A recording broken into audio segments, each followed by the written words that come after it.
Good day mga kasindak, another day, another vlog. Ngayong araw ay papunta tayo ng Pasay Metro Manila para sunduin ang tunay na mag-aari ng Bilyedong Sindak. Dito ngayon nagulat ako kasi napakalalim ng baha dito sa may Villamor Air Base papunta ng Terminal 3. Di ko nga akalain na ganito pala kalalim ang baha dito. Kaya sa mga papuntang Terminal 3 dyan, ingat-ingat po kayo kasi hindi po biro yung lalim ng baha. Kaya pong sirain niya ng mga sasakyan nyo. Pagsigawan pa nga tayo dyan sa kapwa natin motorista sapagkat nabasa ang ating sapatos at buntik nang malubog ang ating motor.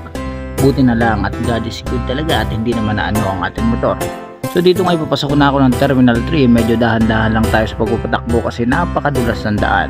At dito nga dumating na ako sa bahay ng ating susunduin na walang iba kundi si Kasindak, ang tunay na nagmamay-ari ng Apelyedong Sindak.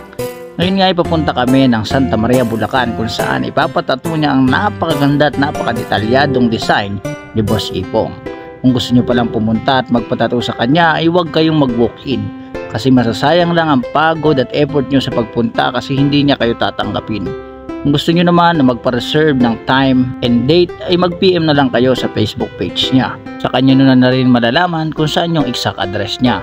Hindi ka kasi pwedeng mag-walk-in kasi nga hitik sa schedule si Boss Ipong dahil sa napakalupit niya talagang magtatuo. At take note ang kanyang shop pala ay secret lang at hindi katulad ng ibang shop na madaling matagpuan.